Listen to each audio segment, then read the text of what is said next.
This is your project explanation video for your zine. So the zine is going to be the most free project that you have in this class. That's why it's one of the last ones.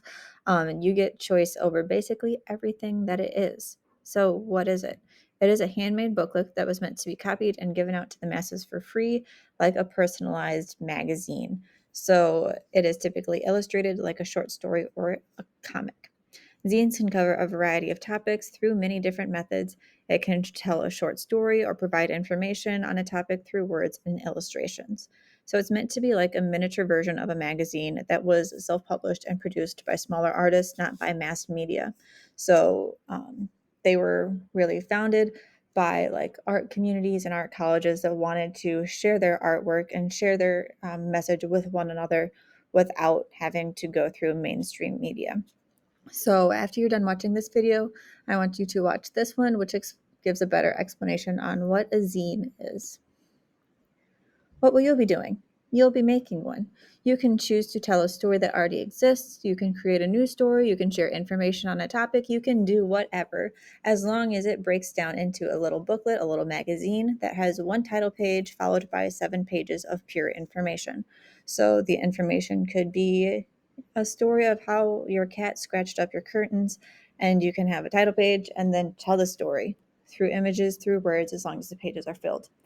For this, you can use any art material, but you must use 2 or more throughout your zine. So you can use drawing. Obviously, this is a drawing class. Any drawing materials like drawing pencil, ink, pens, colored pencils, Posca pens, alcohol markers, or you could even use collage in here as well. So if you're doing something like the Posca pens or alcohol markers, make sure that you have a tiny piece of paper underneath the page that you're working on so it doesn't bleed through your zine. Here are some examples of zines. So we have stuff that can be a little more um, controversial or stuff that can be more political, like we have equal rights, or you can go like how to play an oboe, or you can do the life of an octopus, or you can do the brain, a garbage can. Like there's really endless opportunities here. It could be something that you want to show this message across, or you can take this as an escape and do something that's a little more goofy, like dad tweets, a collection of tweets from 2009, 2013. Those must be very interesting. Just as long as it's engaging and it fills the page, and yeah, it's just fun. So these are another few examples. So this is more of like the informational side of zines. So we have information on free water versus bottled water, and it goes into what's healthier and about the bottles and plastic and all that kind of stuff. But it has a lot of illustrations, it has words, it fills the page, and it looks neatly done. You can do science. Here are 5 art tips from nation's leading expert, Sam Spina, which I'm guessing is the artist, and she probably gives those tips throughout the entire zine.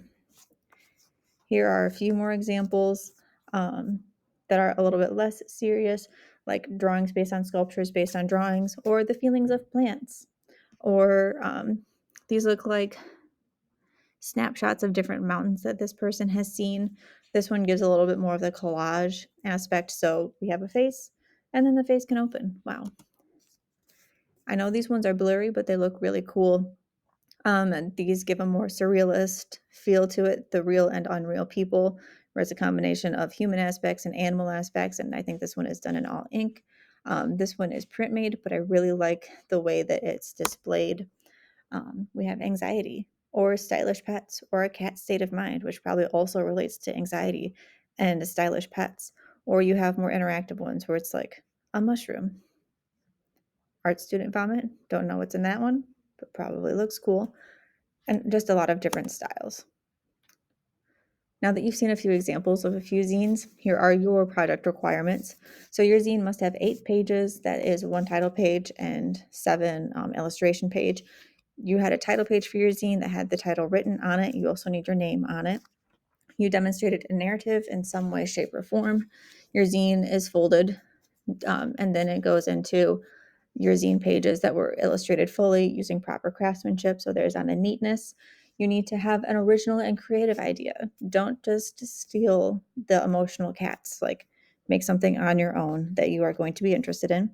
Your zine illustration is consistent through the entire booklet, so it looks whole and then your story is well executed and clearly demonstrated. Now what you're going to do is you're going to brainstorm. So this is going to be the foundation of all of your ideas. I want you to think of topics that you could be interested in that, or tell a story.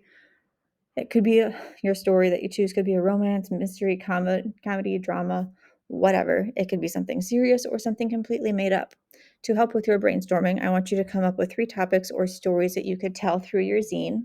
For each topic, I want you to create a small thumbnail of what the main focus of your zine would be. So this is just going to be like a planning page in your sketchbook. Try and fill one full sketchbook page for this part. This could be your illustration that you draw, could be a character or an object or the overall theme. I also want you to create a list of art supplies that you want to use. After you brainstorm your zine, you're going to be storyboarding it. So a storyboard is like an outline of everything that you're going to be including. So you're going to fill 2 full sketchbook pages, break it down into 8 different sections. Each section is going to represent a page. So the first one is going to be your title page sketched out. The next one is going to be your first page sketched out. This is going to fill 2 whole pages in your sketchbook.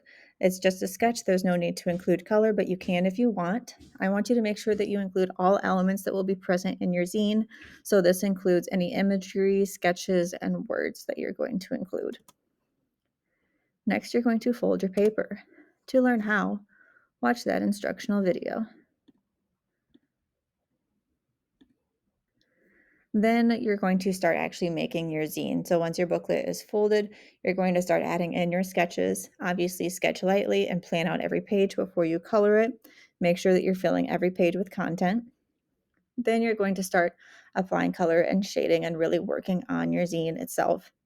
So this is going to be using the materials that you planned out before.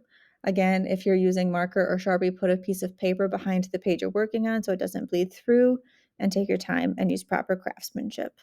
So now that we've been through all of this, I want you to go back to the beginning of this presentation and watch this video on what a zine is. And this gives you a little bit more background on it, and then you can start on your brainstorming. Have fun.